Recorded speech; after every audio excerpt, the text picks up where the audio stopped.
Hare Krishna Prabhu. Hare Krishna Mataji, pranams. Pranams Prabhu. Mataji, anybody wants to do a little kirtan, or Prabhu, should we start Yeah, with you can Rama? start Kirtan, Mataji. Somebody wants to do Kirtan later. Yes, yes, Mataji. Chandra Mataji, Rohini Mataji, Suma Mataji, anybody?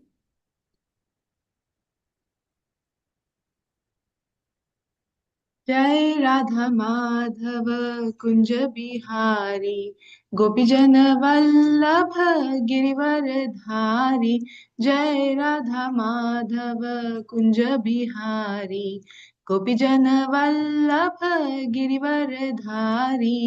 Yashodanandan Brajan Ranjan Yamuna तिरवनचारी। Yashodanandan Brajan Ranjan Yamuna तिरवनचारी। जय राधा माधव कुंज बिहारी गोपीजन वल्लभ गिरिवर धारी।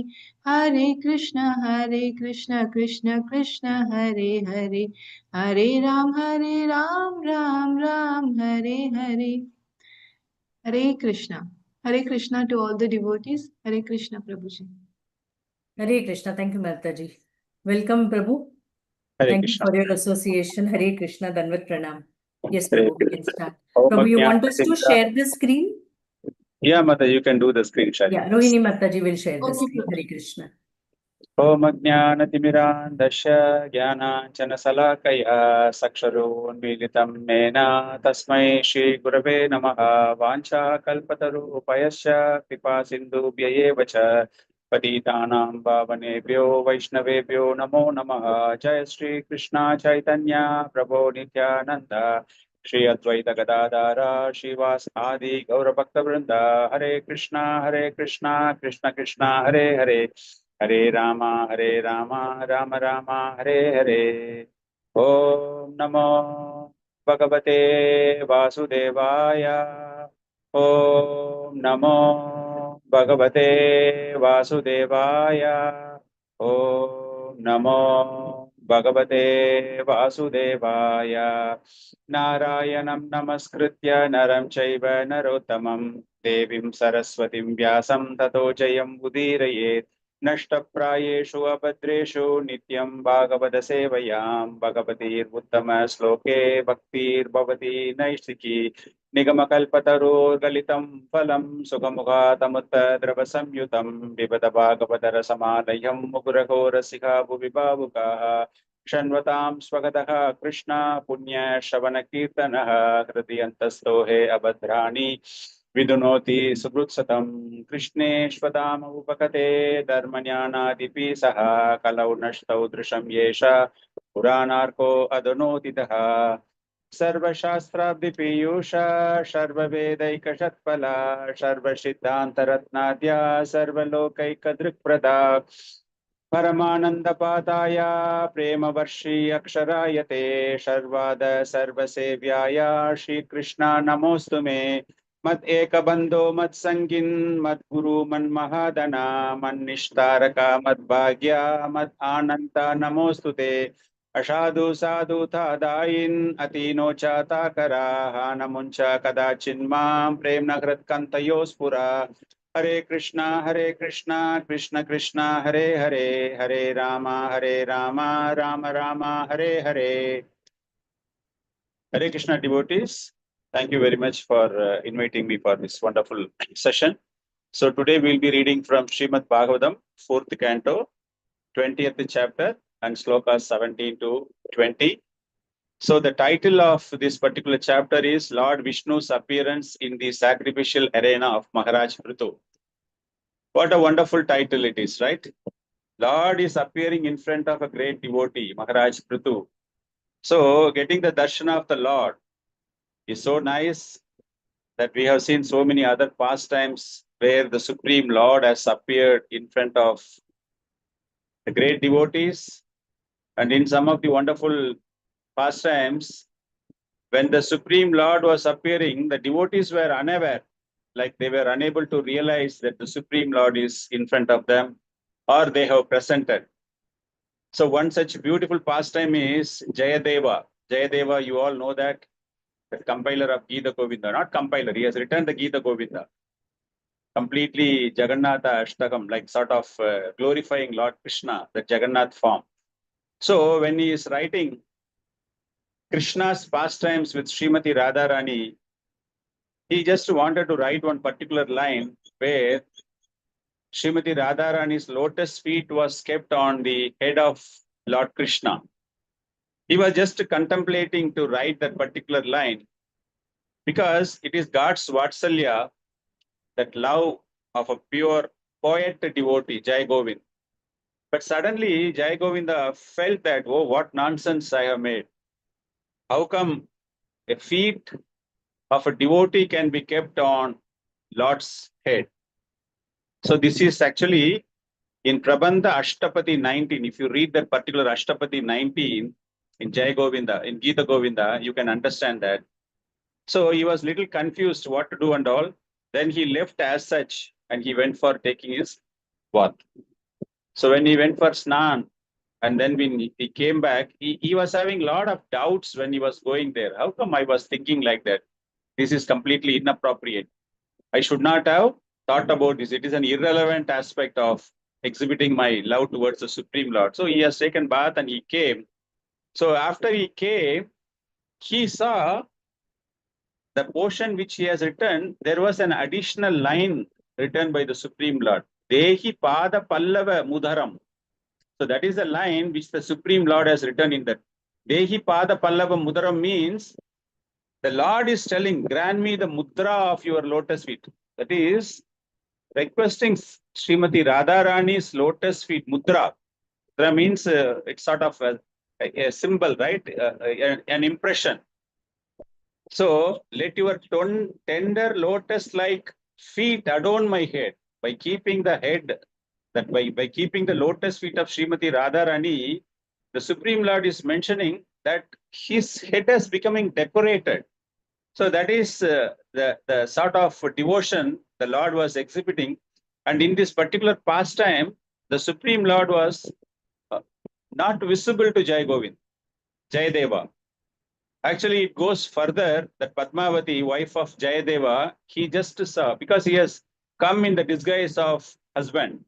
So immediately she was asking, what is it? You went for bath and you came back very fast. And immediately she honored the husband with prasadam and all, and the Supreme Lord has taken all the prasadam and he left. When the actual Jayadeva came, he was calling Padmavati, Padma, I am very, very hungry. Can you feed me the prasad? So she was asking, what is that? I just now only gave you everything. He was shocked. He says, what? I'm coming just now only. How come you are telling like that? So that is where he found out that Dehi Pada Pallava Mudaram. So then he was crying in ecstasy. See, I have been glorifying you, but you have not appeared in front of me. Whereas my wife, who is sincerely serving me. See, this is where we can understand a service to a great Vaishnava. The Lord is so happy that the darshan of the Lord is given to the servant of the Lord and not to the person who is directly serving the Lord. So in this particular pastime, so Jayadeva, he was unable to take the darshan of the Supreme Lord. So similarly here, the Supreme Lord is appearing in front of, because Indradeva has committed a great offense. What is a great offense and all? We are going to see that. So the Supreme Lord is coming and he is requesting Maharaj Prithu. Prithu Maharaj, you have to forgive Indradev. Indradev is also a great devotee of the Supreme Lord. Prior to this particular chapter, if you go further in the previous chapter, Brahmadeva was appearing. Brahmadeva was appearing in front of all the Brahmanas and they were contemplating. They wanted to eliminate Indradeva. So Atri Dev was just instigating the son of Prithu Maharaj. You have to kill that Brahmana. That is Indradeva. So Brahma is coming and he is glorifying Indradev to the Brahmanas. They were all performing the yajna and they were all assisting Prithu Maharaj. So this sacrificial performance, Brahmadev is addressing all the Brahmanas and he says, you should not kill Indra. Indra is king of heaven and it is not your duty to kill. Hare Krishna. Others can mute, please. Others can mute, please. So they were telling, the Brahmadev was telling the Brahmanas, no, you should not kill Indradev, because Indradev is as good as the Supreme Personality of Godhead. And also he is one of the most powerful assistants of the Personality of Godhead, Indradev. And he is trying to satisfy, when you guys are wanted to satisfy all the demigods by this yajna, all the demigods are part and parcel of Brahmadev, Indradev. So you have to respect. So that is the greatness of Indradev, and that particular Indradev has committed an offense, and the Supreme Lord is representing on behalf of Indradev, and he is asking Prithu Maharaj. So this is a small, a narrative thing which are happening prior to what we are going to understand. And for this particular chapter, when we talk about this particular chapter, we all know that this discussion is taking place between Maitreya and Vidura. So here, Vidura is getting all the details from Maitreya, how Ashwamedha Yajna was disturbed by Indra. 99, if you perform 100 yajnas, Ashwamedha Yajna, the person who is performing is getting the equal powers like Indradev.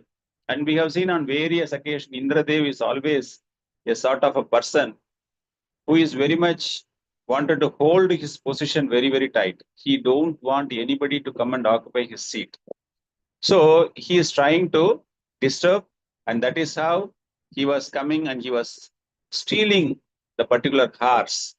At 100th yajna, he was not able to do that. So if you take from the beginning of this chapter, Vidura is very much satisfied by the performance of 99 horse sacrifices. Now the Supreme Lord is appearing. 100th one he is doing. So we have seen all these things which were happening. When the Lord was appearing, he started glorifying Prithu Maharaj. He says, my dear king, you know who is come with me? Indradev has come. He is king of heaven. He has disturbed the execution of your 100. So kindly forgive him. He is seeking forgiveness on behalf of his great devotee. So that is the mood of the Supreme Lord. So similar thing we have seen in one more Leela, when the Sanat Kumaras, when they were entering, this Jaya Vijaya, the doorkeepers of Vaikuntha Loka, they were not at all impressed with the appearance of Sanat Kumaras, because they were completely naked. They were not having any dress, and they were completely naked, and they were an impersonalist. They don't know the glories of the Supreme Lord. They were not at all knowing about the form of the Lord, and they were all doing only the meditation and all. So that time when this Leela has happened, immediately the Supreme Lord has to come down. So we all know that story, right? How then subsequently a curse was given, and how Lord has minimized the curse. So they got 3 demonic lifetime so that they can come back to the Vaikuntha Loka very fast. So the impersonalist Sanat Kumaras, when the Supreme Lord has appeared there, by simply scenting, simply smelling the fragrant, the tulsi and the sandalwood pulp, they got attracted to the Supreme Lord, and they moved from Brahman realization to Bhagavan realization. So they started glorifying the Supreme Lord, and this is the great transformation is happening. So if we compare this particular Leela, where Indradev is appearing in front of, that is the Supreme Lord is appearing along with Indradev in front of Prithu Maharaj, finally Prithu Maharaj is going to get a similar realization. After all these things, Prithu Maharaj is going to become further great devotee. So this is how this particular chapter is beginning, and the Supreme Lord is started giving Prithu certain instruction that you have to develop the Brahmanical qualification, you have to get the Brahmanical instructions, all these things, and he was glorifying the qualities. In the previous verse, if you see, Supreme Lord is completely captivated. He was very much attracted with the qualities and behavior of King Prithu. So he is telling, I am very much pleased with your qualities, but these qualities, if somebody wanted to develop these qualities, just like that, it cannot come. It will come, the quality will come only when we develop unalloyed, unflinching devotional service unto the Lord. Because we have the same quality as a spirit soul. The spirit soul, we all know that it is part and parcel of the Supreme Personality of Godhead. So all the qualities of the Supreme Lord has to be developed. And through these verses, which we are going to see today from 17 to 20, Maitreya Muni is continuing. Maybe if you see up to the sloka 22, here the slokas are exhibiting how the Supreme Lord is showing his affectionate dealings to Prithu Maharaj. He is so much attracted, he is so much showing his affection to Prithu Maharaj, and thus these slokas we are going to understand. So this is a small background we just gave before we go into understand the slokas. So I'll be reading the 17th sloka now. Maitreya vacha shayitam lokaguruna visvakshenena vishvajet anusashita adesham sirasa jagrahe hare. Maitreya vacha shayitam lokaguruna visvakshenena vishvajet anusashita adesham shirasha jagrahe hare. Somebody wants to read the sloka, they can read. Hare Krishna, Shobha Mataji read the shloka and Chandrika Mataji the translation. Hare Krishna. Hare Krishna, Dadot Pranam Mataji and Prabhuji, Srila Prabhupada ki jai. Maitreya uvacha sa itam loka kuruna vikshvaksena vishvajit anushasita adesha shirasa jagrihe hare. Hare Krishna, thank you Prabhuji, Dandavats. Hare Krishna Prabhuji, Dandat Pranam, Hare Krishna Mataji, Dandat Pranam. Only you can read the translation, Mataji. Purport we will do it later. Translation by Srila Prabhupada ki jai. The great saint Maitreya continued, my dear Vidura, in this way, Maharaja Prithu, the conqueror of the entire world, accepted the instructions of the Supreme Personality of Godhead on his head. Thank you, Prabhuji. Thank you, Mataji. Thank you. Hare Krishna. Hare Krishna. So basically, when we see the summary of this particular verse, it talks about Prithu Maharaj is accepting the Lord's instruction. So what is the instruction he is going to give? We are going to understand that. So he is taking that instruction from the Supreme Lord. So Maitreya was telling, when it is instructed by the Guru of the universe, the Supreme Lord is Jagat Guru, right? So when the Jagat Guru instructing the Supreme Lord, Prithu accepting the instruction by bowing down his head. So this is one of the symptoms of a Vaishnava when they are getting an instruction, how Prithu Maharaj was exhibiting. So in the purport, Srila Prabhupada is mentioning, he is setting an example how to accept the instruction of the Supreme Lord. It is not going to be so easy that Supreme Lord is going to come to every one of us and he is going to give us an instruction. If we have seen very little Leela, the another Leela where the Supreme Lord was giving instruction is to his greatest friend, Saka, Arjun, right? When Arjun was initially given instruction in the Kurukshetra battlefield, Arjuna has not accepted it immediately. He was questioning so many questions he asked, which we all know that is the portion of Bhagavad Gita. But here, Prithu Maharaja was exhibiting a spontaneous respect. When the Lord is telling something, he has immediately bowed down. Just to compare Arjuna and all. Arjuna in the beginning, he was exhibiting as if he is very intelligent and he was questioning the Supreme Lord. But here, no question asked. Prithu Maharaj simply he said, yes, I am agree. So as a devotee of ISKCON, as a practitioner of Srila Prabhupada's mission, what is that we need to understand from this particular sloka is, like I told you, the Supreme Lord is not going to come to every one of us and he is not going to give us instruction. He is coming by way of a spiritual master known as a guru, right? He is considered to be an equal and identical manifestation of the Supreme Lord Krishna. Though the dealings are too much of difference, we can have a separate session. What is the difference between a spiritual master and the Supreme Lord? But though they are identical, they are different also. So we are now talking about the identical portion where the instructions are received through the media of the Supreme Spiritual Master.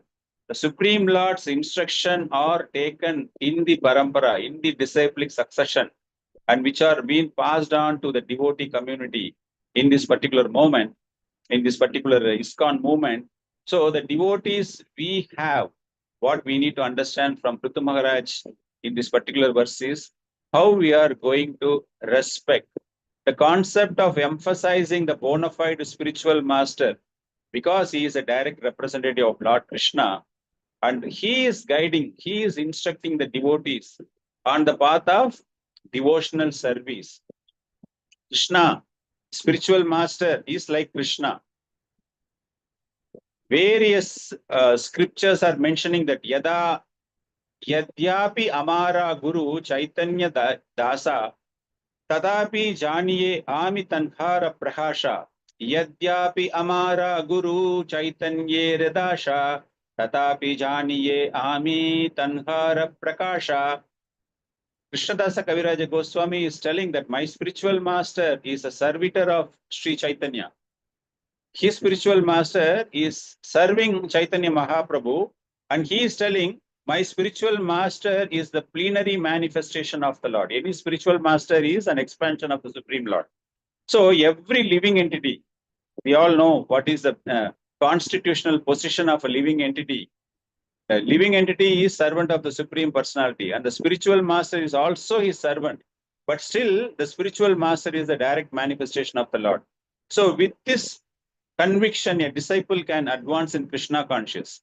Whenever a spiritual master is giving an instruction, the spiritual master is not going to give any instruction on his own, or instruction from the spiritual master is not to fulfill his own desires. He simply follow his spiritual master's instruction.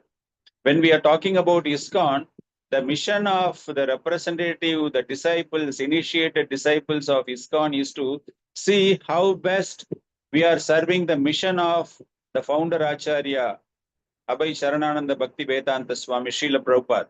What is the mission of Srila Prabhupada? The mission of Srila Prabhupada is taken from Chaitanya Mahaprabhu's instruction.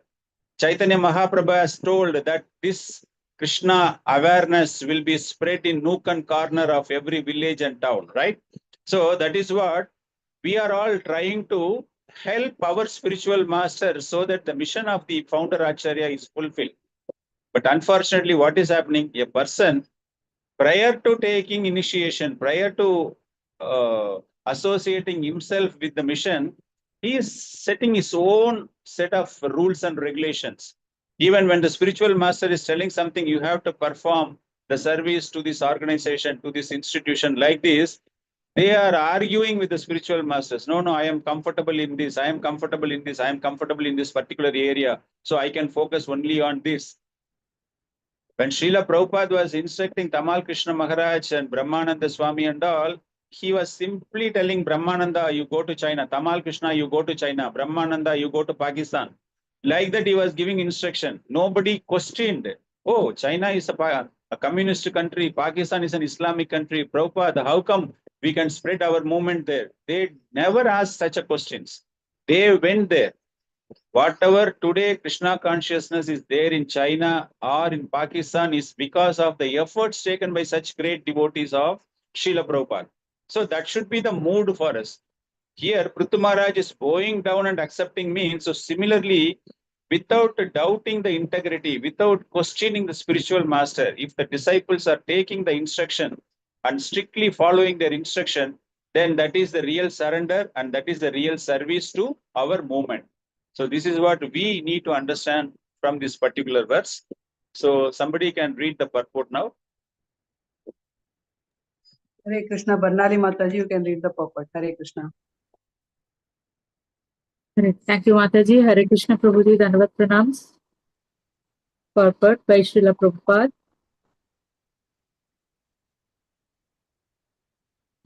Yes, Mataji, please go ahead. One should accept the instructions of the Supreme Personality of Godhead by bowing down at the lotus feet of the Lord.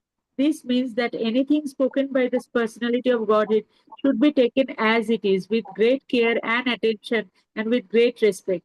It is not our business to amend the words of the Supreme Personality of Godhead or make additions or alterations as it has become a custom for so many so-called scholars and swamis who comment on the words of Bhagavad Gita.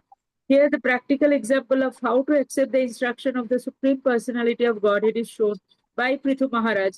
This is the way to receive knowledge through the Parampara system. Thank you, Prabhuji. Dhandavat pranams. Hare Krishna Mataji. Prabhuji. Dhandavat Hare pranams. Krishna. Thank you. So with our understanding, let us move into the next sloka, sloka number 18. I'll be reading the sloka. Sprishantam padayo premna priditam svena karmana shata krautum parishvajya vidvesham vishasarjaha. Wants to read any sloka, somebody can do that. And translation, somebody can do that.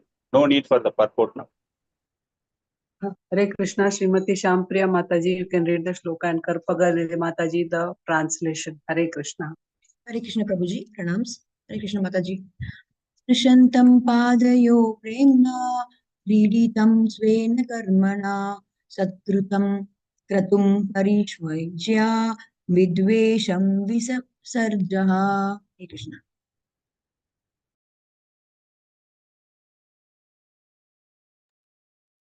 Audible Mataji? Yeah. Read the Okay, translation. Hare Krishna. Dandat Pranam Mataji and Prabhuji. As translation by A.C. Bhakti Vedanta Prabhupada ki jai.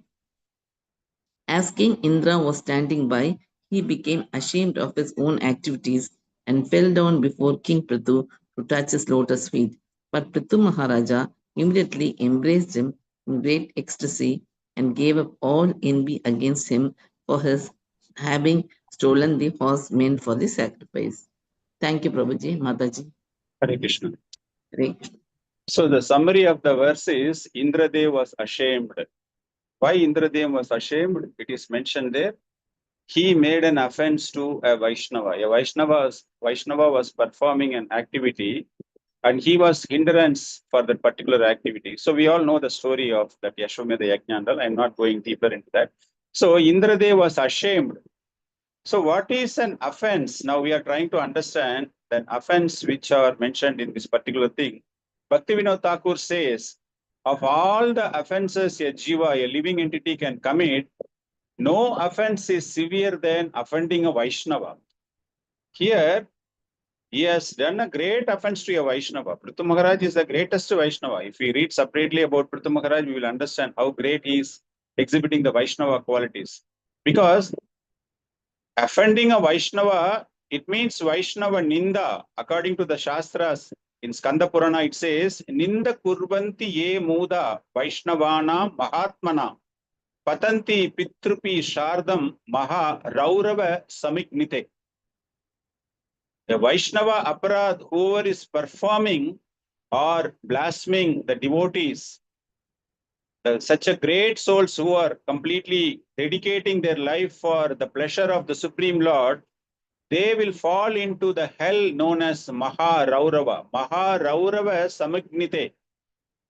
Not only they go along with their descendants. An offense committed by a devotee for a Vaishnava, he is not alone going to be punished. His entire descendants, he has not mentioned about whether it is 7 generations or 14 generations. He is simply kept an open statement, descendants, meaning endless of descendants will be suffering in this Raurava, one of the hells, Raurava, where he will be suffering. So, different type of offenses, different type of things are also mentioned. What are all the mentions in this? 6 types of offenses are mentioned in the Shastras, which make a progressing devotee or a practicing devotee or a Uttama Bhakta, even a Uttama Bhakta, if he is committing a Vaishnava offense, he can also be fall down. There is no question of, oh, you have performed great devotion up to this point. You have almost crossed 99 steps. You have only the 100th step to climb to the Vaikuntha Loka. So we will give you an excuse. No, nothing like that. Even such a great devotees who are making a Vaishnava aparad, they have to fall down. So what are all the 6 types of behavior which is considered as an offense? Is killing a Vaishnava, blaspheming him, talking ill words about that particular Vaishnava, or not greeting him upon seeing that Vaishnava. So this particular point we all have to note, not greeting him upon seeing him. Many times whenever we are going to the temples, we meet so many devotees, so many Vaishnavas we are seeing. But unfortunately, due to some ill feelings or something like that, we fail to tell them even Hare Krishna. Because our mind goes with, oh, 10 days before in that particular festival, this Prabhu has insulted me, this Mataji has insulted me in front of everybody. She questioned me. I did the prasadam. She was advising me, oh, this prasadam is not good. You should have added some extra sweet. You should have added some salt or something like that. She insulted in front of every. That grudging should not be there. So that is what it says. Not greeting upon seeing them is also considered as an Vaishnava offense. And also angry with them or not feeling happiness upon seeing them. Whenever you see, immediately you feel like some envy, some jealous. Oh, such a pleasing devotee is coming in front of me. If you don't develop such a practice, then that is also considered as an offense. In Bhagavatam, it is written, Nindam Bhagavata Shanvams Tat Parashya Janashyava Tato Napaiti Yamso Api Yati Adaha Sukrutushutaha. If somebody is blaspheming the devotee, that means Supreme Lord or a Vaishnava, if somebody is criticizing, you are amongst a lot of your friends, maybe sometimes suddenly they may criticize, oh, what is Krishna? He has been dancing with so many girls. He is an ordinary person. Something, a blasphemy is happening, or somebody is criticizing a devotee, servicing. Amongst the devotee also, if somebody is criticizing that Prabhu is like that, he is behaving like this and all.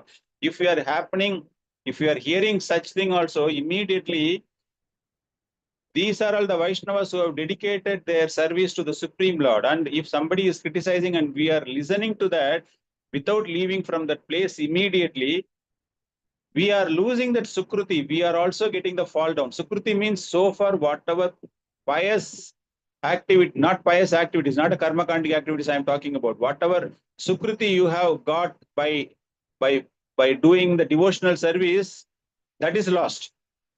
So you should not be part of the discussion where you are criticizing a devotee or you are simply listening. Just like the rumor mongers, where they talk something, gossip. We call that as a gossip, right? When somebody is talking like that, we are all, oh, very interesting. I wanted to tell, but I am not telling, but somebody is telling, at least let me listen to that. We stand like that, then automatically what happens? That Sukruti, whatever has accumulated, we are losing it. That is what Chaitanya Mahaprabhu, in one of the finest pastimes with Jagai Madai, he has shown that. And also he is telling a Vaishnava Aparad and he is comparing with mad elephant offense. What is a mad elephant offense? An elephant goes and it takes its bath. And when it comes out, immediately it takes all the sand, all the soil in the ground and it is putting everything on its head. Just assuming you are going and you are taking a bath and you are coming out and then again you are making your body dirty with so many things, how it looks like. So that is a mad elephant offense.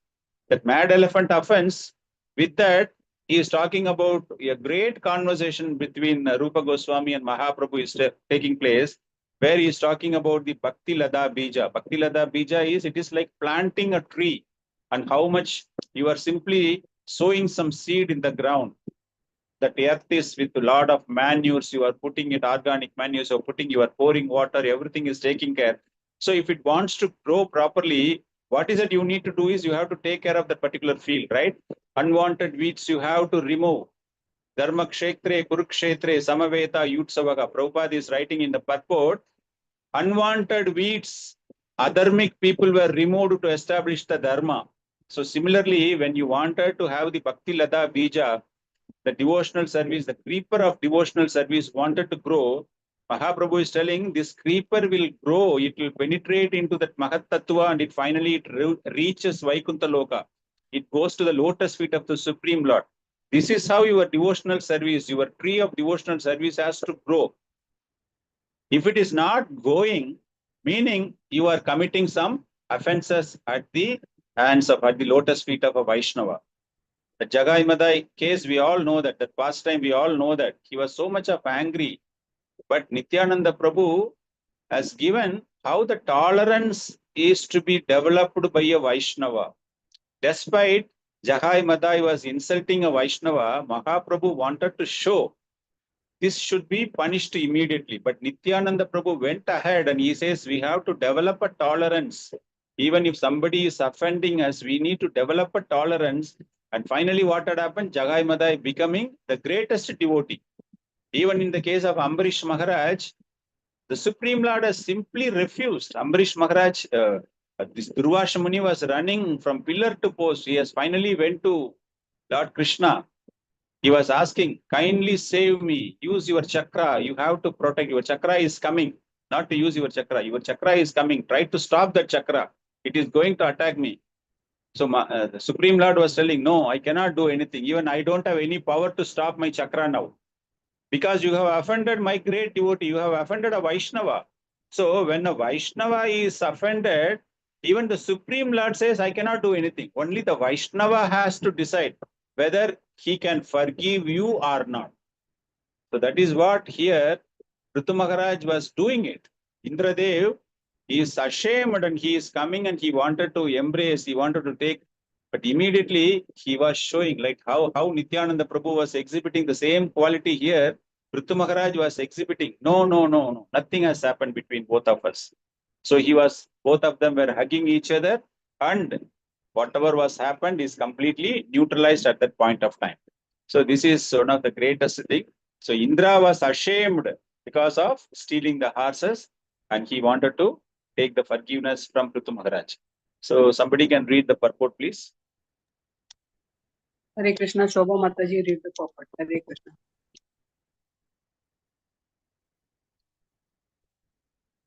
Hare Krishna Mataji, am I audible? Yes, Mataji. Hare Krishna Prabhuji, Pranam. Hare Krishna. Purport by Srila Prabhupada ki jai. There are many cases in which a person becomes an offender to the lotus feet of a Vaishnava and later becomes repentant. Here also we find that although the king of heaven, Indra, was so powerful that he accompanied Lord Vishnu, he felt himself a great offender for stealing Prithvi Maharaj's horse, and that was meant for sacrifice. An offender at the lotus feet of a Vaishnava is never excused by the Supreme Personality of Godhead. There are many instances illustrating this fact. Ambarish Maharaj was offended by Durvasa Muni, a great sage and mystic yogi, and Durvasa also had to fall down at the lotus feet of Ambarish Maharaj. Indra decided to find. Should I stop, Prabhuji? Yeah, you complete, Mati. You go ahead. Okay. Indra decided to fall down at the lotus feet of King Prithu, but the king was so magnanimous a Vaishnava that he did not want Maharaj Indra to fall down at his feet. Instead, King Prithu immediately picked him up and embraced him, and both of them forgot all the past incidents.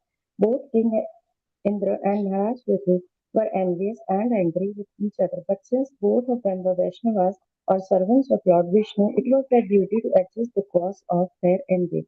This is also a first-class example of cooperative behavior between Vaishnavas. In the present days, however, because people are not Vaishnavas, they fight perpetually among one another and are vanquished without finishing the mission of human life.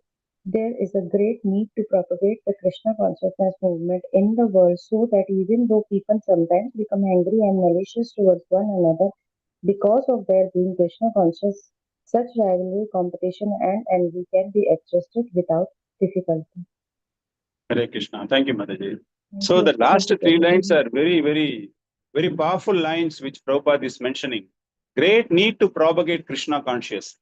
Why he is writing like a Krishna conscious means we are all part and parcel of the Supreme Lord. When we are moving with another living entity, let us talk about a human being. When we are moving ourselves with another human being, we need to consider him as part and parcel. That is, he is like your brother or sister, same blood, same father, same mother. So we are all the sons or daughters of Krishna here. So getting angry towards each other is not good for us.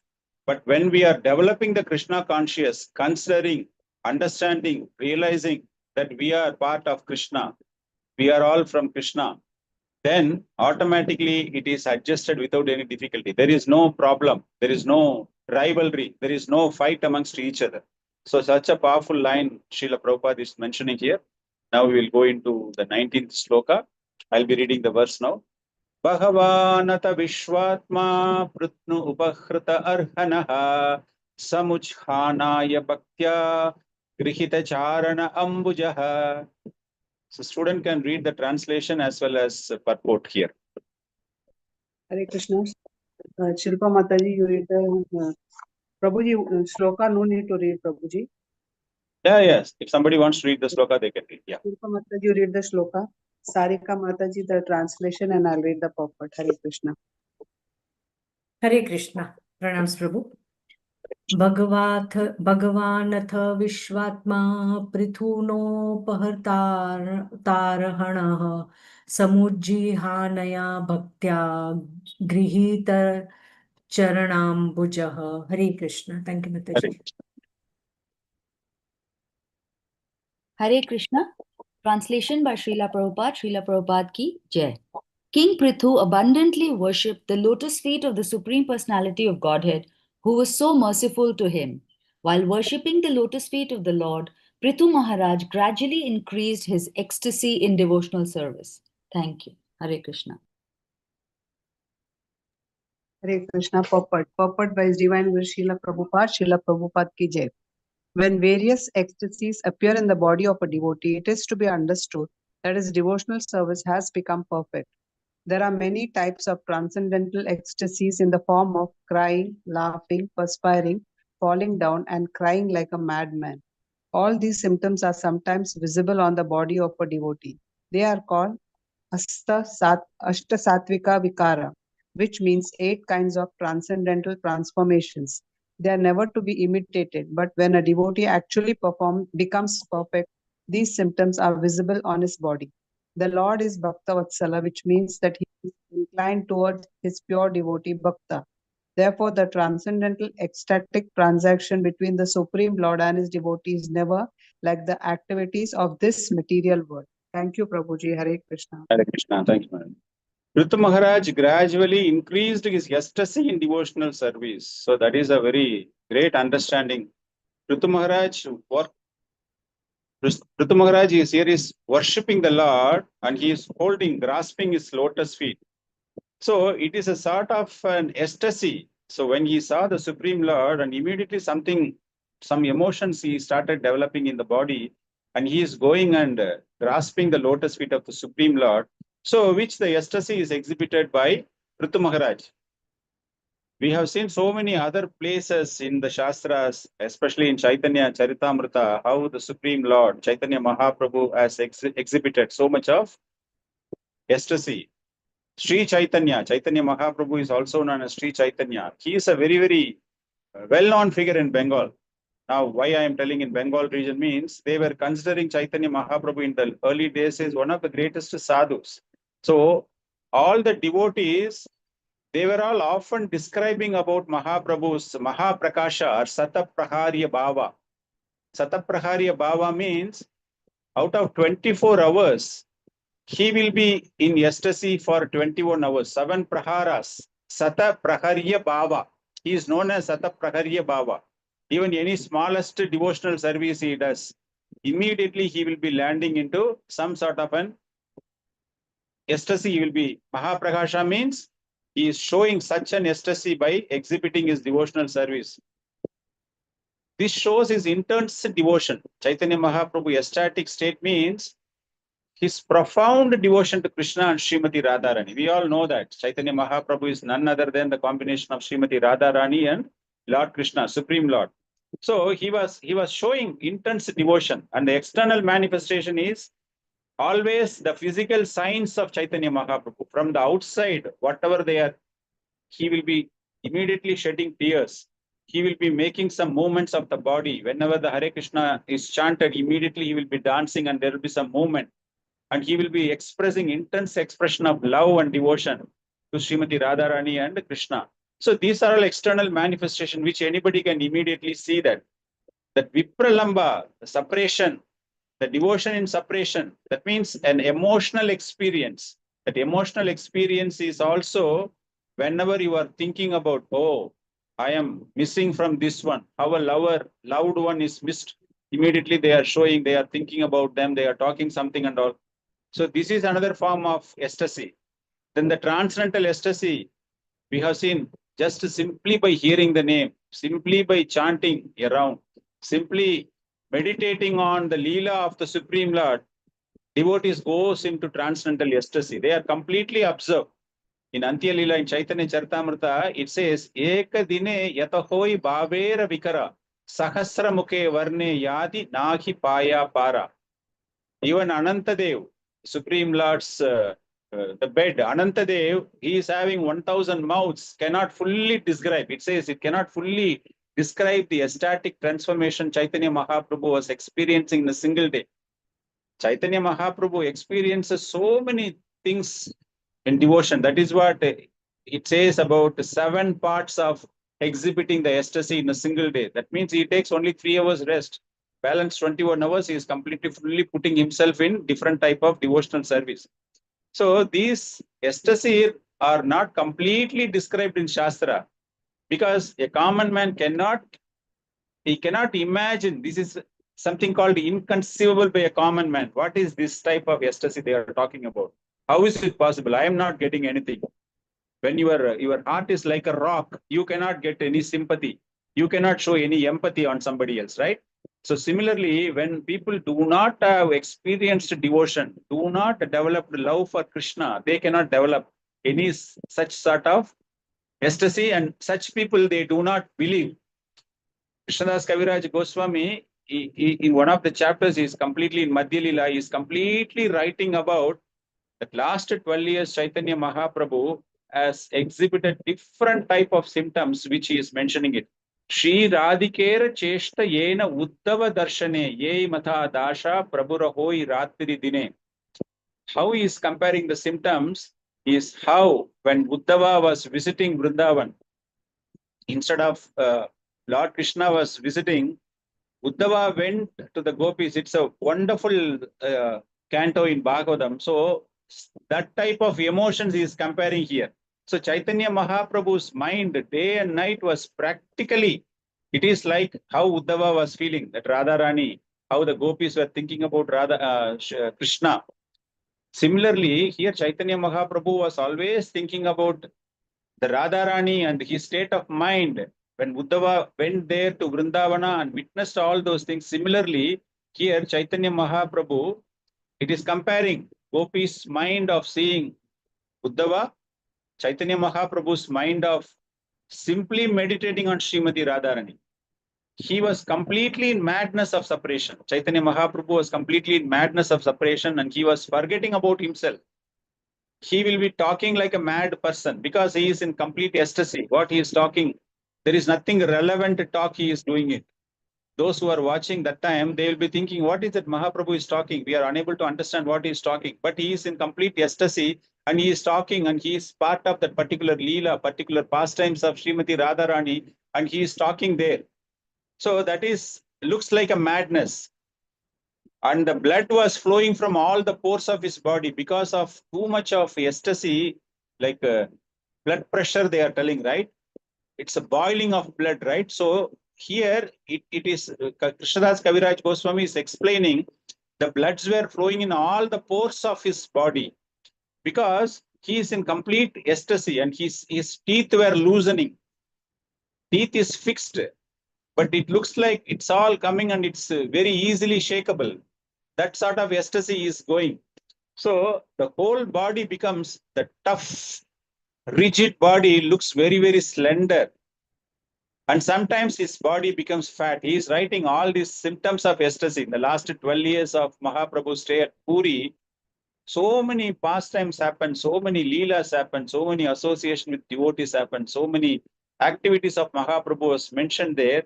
And he is telling, whenever he walks on the road, like it is not a road, tar road, nothing was there, right? It's all completely sand. And whenever he is walking in the sand, and when he sees some small dune hills, immediately he feels like it is a Govardhana, and he started running towards Govardhana.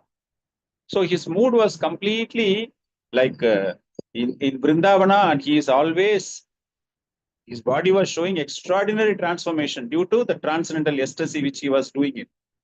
Sometimes it looks like his hands are very lengthy, his legs were very lengthy, the bone joints were extended. It looks like to the people like a tortoise. Whenever the ecstasy comes, immediately his body gets shrinking. His eyes are open. We all know the story of Jagannath, right? How the Jagannath form has come. When Lord Krishna, Baladev, and Subhadra Mai, they were all standing, right?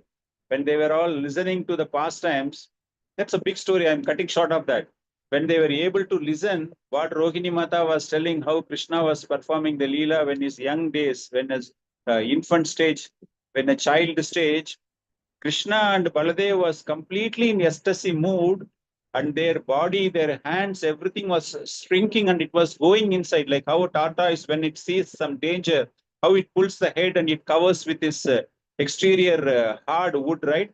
Hard cover, it's covering it, right? The body. Similarly, here Krishna was pulling his legs, pulling his hands. His eyelids were becoming open.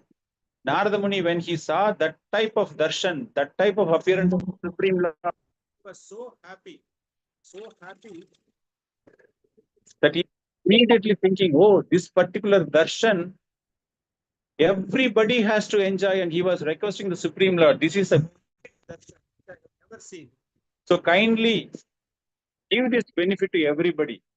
Then that is why Lord was telling, yes, definitely this Kali Yuga, this Jagannath avatar, this Jagannath is going to be appearing there, and you are going to enjoy this appearance. So this is how the ecstasy is exhibited. Why I am connecting this is, Chaitanya Mahaprabhu is showing the ecstasy, exhibiting the ecstasy. Similarly, here, one of the ecstasies with Prithu Maharaj was showing is, he don't know what to do. Immediately he went there and he was completely holding the Supreme Lord's legs. Similarly, Srimati Radharani's ecstasy, which is in the 10th canto, it was exhibited so great. The bumblebees were coming and humming. So Radharani becomes so angry with the bumblebees, and Radharani is telling the bumblebees, you kindly get lost from this place. I don't want to see you. Because Krishna is now enjoying with the ladies of Mathura. He has completely forgotten. And you know everything and you are coming and talking to me. I don't want to listen anything from you. Get lost. Krishna doesn't have any residence, no more residence here. We know him as a Yadupati, king of Yadu dynasty, but unfortunately, he is not at all interested. We are not at all interested to hear about it. So this is one of the ecstasy which Radharani, Vipralamba, we are telling, right? The love in separation, right? So similarly here, Prithu Maharaj is telling, also in the purport, it is mentioned, Prabhura Ange Deke Ashta Shatpika Vikara, Ascharya Shatpika Deki Hoile Chamatkara. That 8 type of different transformations. It is visible. Getting stunned. Body is producing perspiration. Bodily hairs is standing. Goosebumps, they are telling, right, in English. So, bodily hairs are coming. Voices are faltering. You are unable to talk properly. Voice getting choked. Trembling. Body's color, tears, devastation, everything is happening in your body. So these are all some of the ecstatic symptoms. When somebody is seeing here, Prithu Maharaj is in front of him, the Supreme Lord is standing, he is talking, he is advising, he is requesting him to forgive Indra. So many things are happening. So just to imagine what would be the position of Indra Dev here. So he don't know how to exhibit his ecstasy. He simply goes and hug the lotus feet of the Supreme Lord. So this is the understanding for this verse. Now we will be going into the 20th verse. Prasthana abhimuka apiyenam anugraha vilampitaha pashyam padma palasha akshaha na pratashte shukrut satam. Only translation you can read. No need for sloka. Translation only. Purport we will read last. Hare Krishna. Anita Mataji, read the translation. Hare Krishna.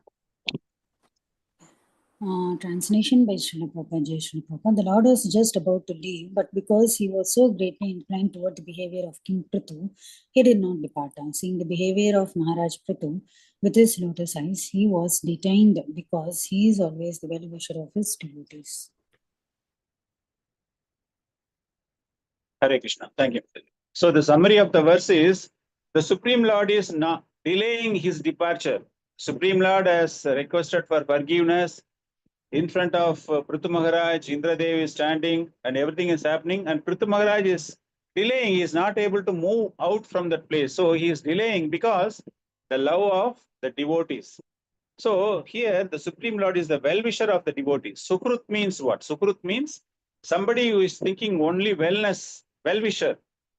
So the Supreme well-wisher, the Supreme Lord is standing. Krishna wants everybody, wherever you live, wherever you are doing, his intention is that you should live peacefully and happily. And therefore he is called Sukrut, a well-wisher of his devotees. So immediately we may be having a doubt. Oh, everybody is telling Samo Aham Sarva Bhuteshu. Supreme Lord is equal to everybody. But here it is talking about a well-wisher. How come when he is equal to everybody, why he is very much keen only on his devotees to get peaceful and happy? Non-devotees doesn't get happiness. Why? Because they want many things in life. When the Supreme Lord says, my devotee should be happy and peaceful, he knows what the devotees should get. And he arranges in such a way. Because our free will is very much prevalent, Krishna doesn't stop if somebody wanted to enjoy more. But finally what happens is, they end up suffering, losing their happiness. Advesha Sarva Bhutanam Maitra Karuna Yevacha Nirmamo Nirahankara Samadukka Shugashami. That is, if you are not envious and you are showing the friendliness to all the living entities, you are considering everybody as part and parcel of.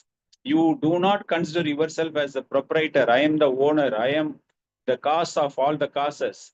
And if you are free from false ego and you are treating the happiness and distress equal, always you are happy, always you are satisfied, always you are engaging in devotional service with complete faith and determination. And your mind will be given intelligence and you will be very dear to me. So this is the condition. So why, if somebody is following all this condition, automatically he becomes the Sukrut. If you are doing like this, you are not considering yourself a proprietor, you do not have the false ego, you consider your happiness and distress equal. When you are distressed, you forget Krishna, you run behind some astrologers, right? Like that, it should not be there. Everything you have to treat equally and you have to consider only Krishna, and whatever is happening in your life, if you are satisfied. So these are all the criteria Krishna is telling. Then he becomes Sukrut. So this is a pure devotee. The definition for a pure devotee Krishna is giving here, and he is never disturbed by any circumstances. Nirmamo Nirahankara. You do not have anybody, even enemy's enemy also. They should become your friend and they should become a devotee. So your enemy also, if you are considering as your friend, Nirmama, that means you are not at all attaching any importance for yourself.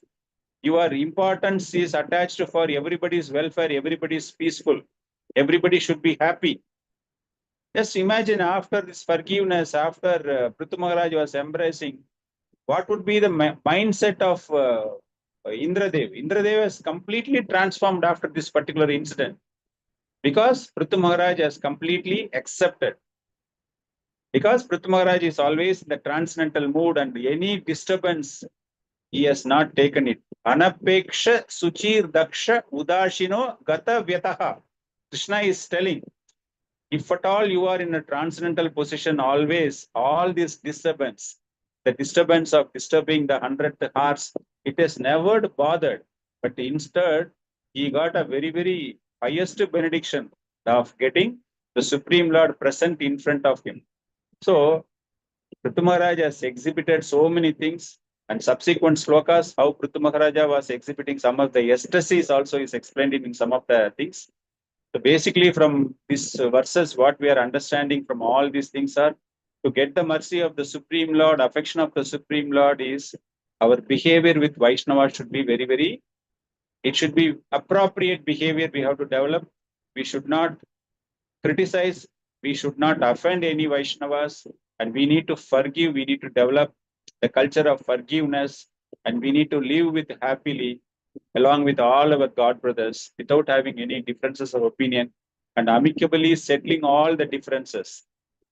Because the ulterior motive is to please the spiritual master, the ulterior motive is to ensure we are part and parcel of the mission of Srila Prabhupada. This importance has been given. ISKCON. Srila Prabhupada is telling in many of his teachings, in many of the lectures, he is stressing, he is telling my disciple should become the next spiritual master. They have to exhibit the true love and they have to demonstrate this through cooperation in maintaining the institution. The success of the movement lies with the cooperation amongst devotees. This is a very powerful statement Srila Prabhupada has given. He says, if at all this institution needs to be stronger, growing stronger, how powerfully we are demonstrating our understanding amongst each other, how we are respecting each other without any misunderstanding, without any quarrel. So Prabhupada, he has given so many communications in so many lectures. He has mentioned about all these things. He says Krishna consciousness can be having different varieties of Krishna consciousness. You can show different types of devotional service, but there is no discord amongst devotees in performing the devotional service. Because the bhava may be different from one person to another person. He may be interested to show his service in a different way than the other thing. It doesn't mean there is a differences of opinion. They are all, the ulterior motive is to serve the Supreme Lord, to show the devotional service to the Supreme Lord. We may be fighting, we may be developing a misunderstanding amongst devotees only for this cause, for the purpose of serving the Supreme Lord. That should not be taken as a discord amongst the devotees. We should not keep that. Oh, yesterday you told like that. In last year, Rath Yatra, you refused me to pull the Rath. You throw me out. You told me to come last. So many things might have happened. It's all a circumstantial requirement by the organizers. It doesn't mean that I have to put that in my mind and I have to take a revenge in my next occasion. No, it is not like that. It is not a discard. It is only at that particular point of time, a different variety of serving. That is what Srila Prabhupada is telling. We must work conjointly. We should cooperatively. This is my desire. Prabhupada says, this is my desire. If we are fighting amongst everybody, then the individual interest is cropping up and there is no question of surrender to the authority. Surrender to the spiritual master is not there. That's what Srila Prabhupada is mentioning. The students, that means the disciples of this organization, this movement, should become leaders of the movements. How? If they do not develop the tendency of fighting each other, if they are not developing the tendency to prove their supremacy over others, if it is not developed, then everybody is leader in the movement. There is a beautiful pastimes has happened. With that, I'll be ending my thing. Srila Prabhupada is arranging some Srimad Bhagavatam books when things are getting developed in USA.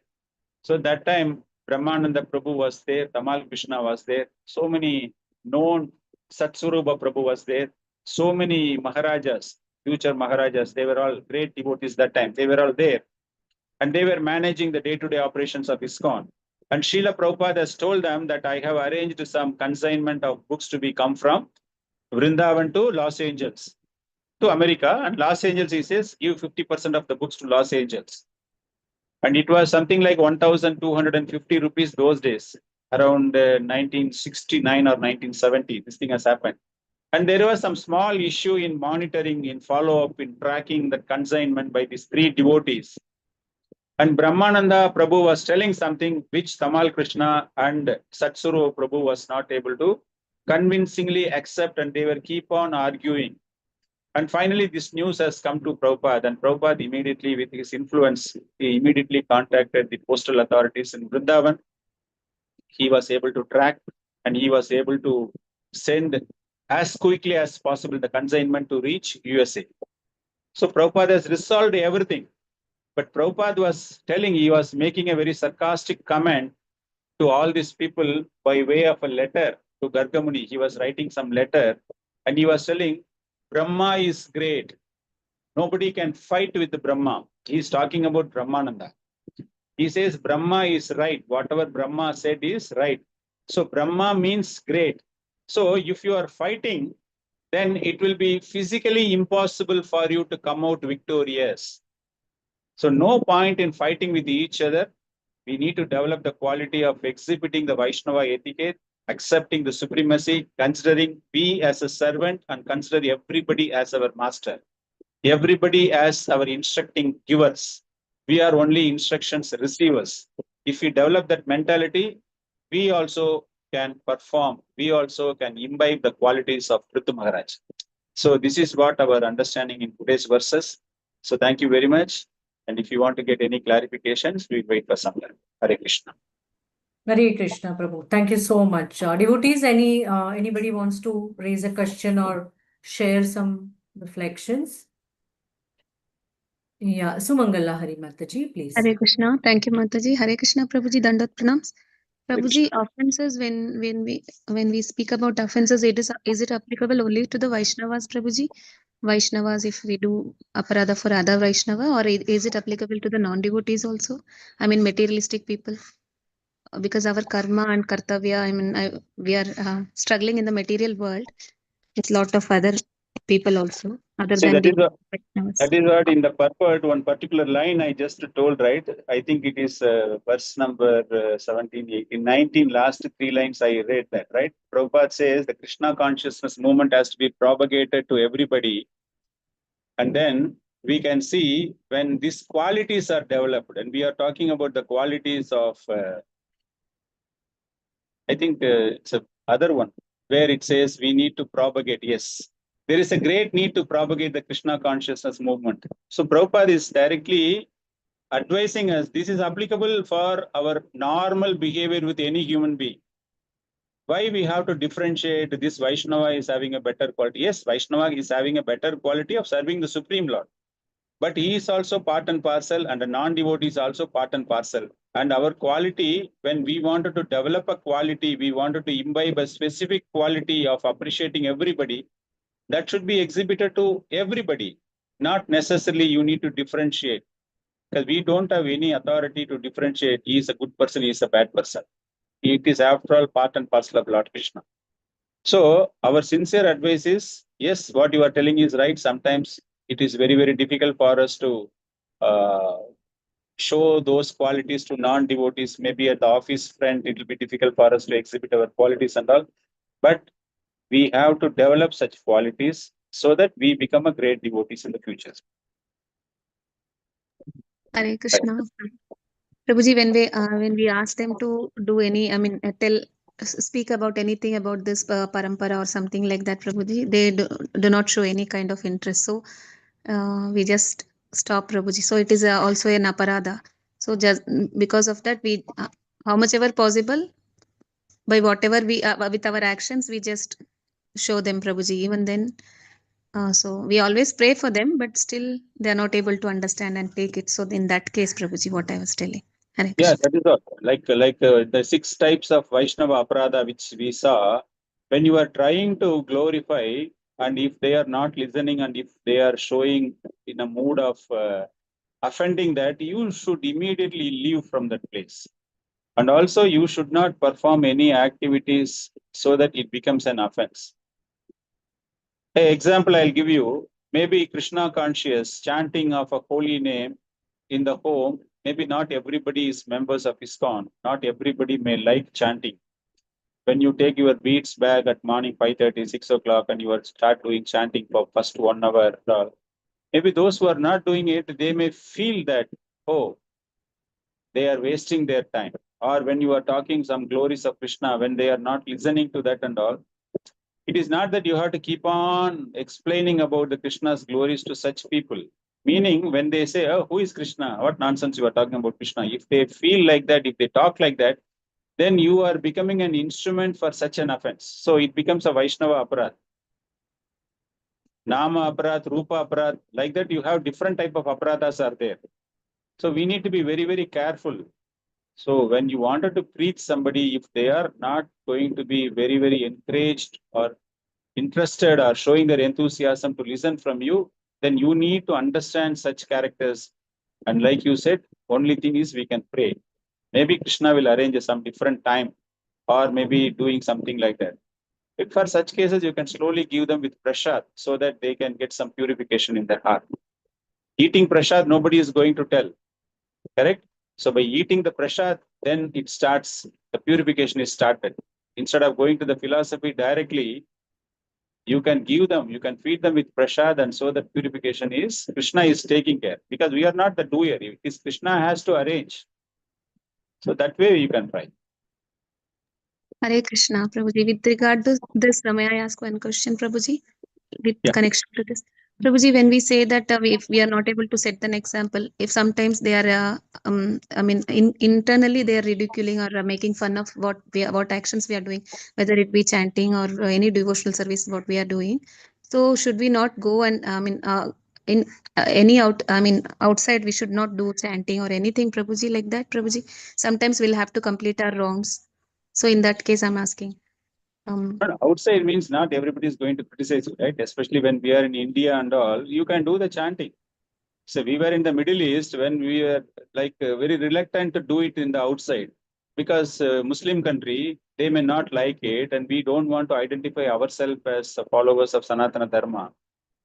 But India is a free country. You can do that. Even the governments are protecting, so that you can do that. But you are not in the road. You are just chanting, and you are telling, "Hey, why you are going without chanting? Do the chanting now." You are not doing that. Though Chaitanya Mahaprabhu was doing all those things, but we are also entrusted that responsibility of propagating Krishna consciousness. But due to certain limitations, we are unable to do that immediately. But individual practice, you can do that. Whatever they think in their mind, that's okay. But you are not directly approaching them, right? Only when you are approaching them and when they are exhibiting or when they are telling something, then that becomes an offense. Your action, if their mind is thinking something bad, you are not responsible. You can keep continuing your chanting wherever you feel like. But doing the chanting in a secluded place, inside your home or in front of Tulasi, it's all strongly recommended. Unable to complete, so I am walking in the road, means you are not focusing, correct? So that part we have to take care. Our chanting should be a perfect chanting, not for the question of I need to complete 16 rounds, 17 rounds, or whatever it is.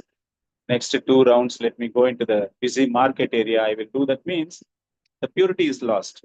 So we also need to purify ourselves. We need to become potent. So when we become potent, automatically our actions will be respected by so many people.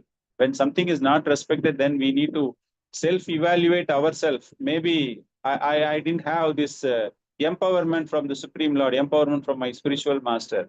So I am lacking something. So that should be also our sort of understanding. Thank you, so much, Prabhuji. Hare Krishna. Yes, Prabhuji. Shobha Mataji. Hare Krishna, Prabhuji, Dandavat Pranam. Thank you, Prabhuji, for the wonderful session with Vaishnava Aparad. Prabhuji, the Vaishnava Aparad does not fall into the category where in 9th chapter Krishna is saying that my devotee, even if he is committing something abominable act, I still Hare raise him Krishna, and I. Mataji, you are not very audible. Could you please Not be very little audible. Okay, just a minute, Prabhuji. I'm audible now? You are talking about the devotees of different spiritual masters. My devotee, your devotee, like that you are telling? No, Prabhuji, like I'm just asking in the 9th chapter, Krishna is saying, even if my devotee is committing something abominable, still you can't consider him non-devotee. And so Vaishnava Aparad does not fall into that category, Prabhuji. This abominable activity, Krishna is not talking about Vaishnava Aparad.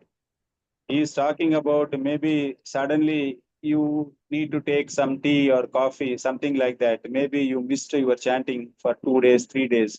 You are unable to offer some prasadam to the Supreme Lord. Your daily prescribed devotional duties, you are missing it. Then Krishna says, don't worry, I'll take care. Krishna never said, no, you go and insult any Vaishnavas. Krishna is never telling. Abominable activities means this type of very mild activities. Maybe some Rath Yatra is happening, you are unable to go to the Rath Yatra. You are not going and do some service in the temple for the Rath Yatra. Something like that. Okay, okay, Prabhuji. And another Prabhuji, this Vaishnava Aparad, because in our home also there are Vaishnavas who are doing devotional activities. So sometimes it happens because we are so conditioned that we may speak very harshly to them, or we may criticize them for their activities or some devotional practice also. So does are we committing still Vaishnava Aparad, or how to avoid that then? At that particular point of time, it is a Vaishnava Aparad. Okay. We are all human being only. We are all not perfect. So sometimes it happens. But you need to realize that you have performed a Vaishnava aparadha. If you are not getting that realization that what I spoke very harshly to the devotee, he may be wrong. You have spoken something, but you are not the authority to decide that he is wrong. The spur of the moment you had spoken something, you have hurt his feelings, you have committed some Vaishnava aparadha. You should realize that immediately you have to go to him, you have to beg, you have to take his forgiveness. If you don't get the forgiveness, yes, it is a Vaishnava aparadha. Okay. Yeah, Prabhuji. So, Prabhuji, then how to repent that find that at home if I'm going to ask for the forgiveness, certainly I'll get that, but I don't know if there is something inside heart or then how See, to. that is what many times when we meet devotees, Vaishnava devotees, maybe at an irregular intervals you are meeting Vaishnava prayers, they will immediately hug each other and they will just try to take the dust from their lotus feet and they will put it on their head.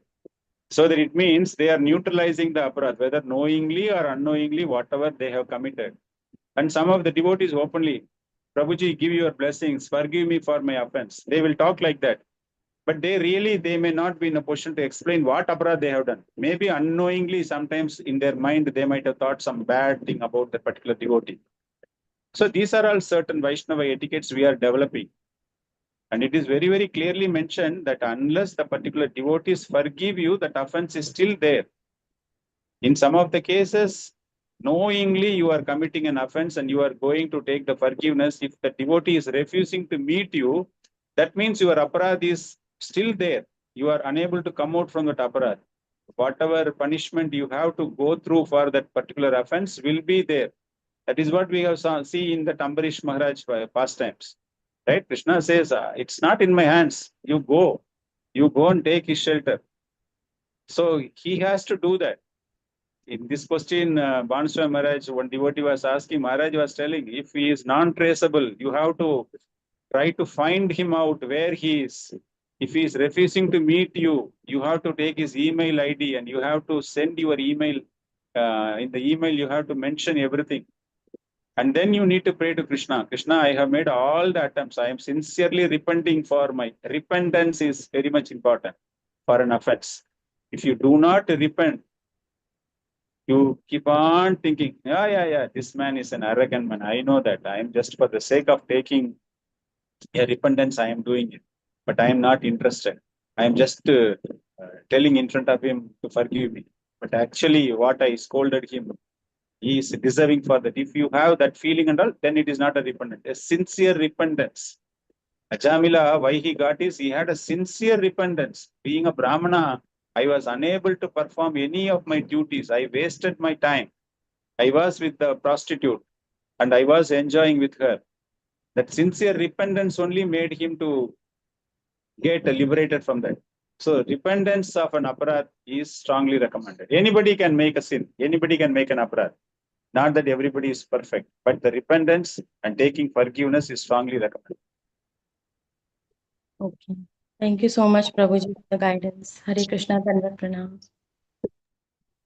Hare Krishna. Thank you so much, Prabhuji. Wonderful guidance, Prabhu. Thank you for spending time patiently, Prabhu. There are no more questions, Prabhu. Could we end the class? Yes, Mother, please. Hare Krishna. We'll do the prayers. Vancha kalpita rupyascha kripa sindhubhya eva cha patitanam pavanebhyo vaishnavebhyo namo namo. Ananta Koti Vaishnav Vrind ki jai. Srila Prabhupada ki jai. Grantaraj Bhagavatam ki jai. Thank you, Prabhuji. Hare Krishna. Thank you, Prabhu. Hare Krishna, all devotees. Thank you, Mataji. Hare Krishna.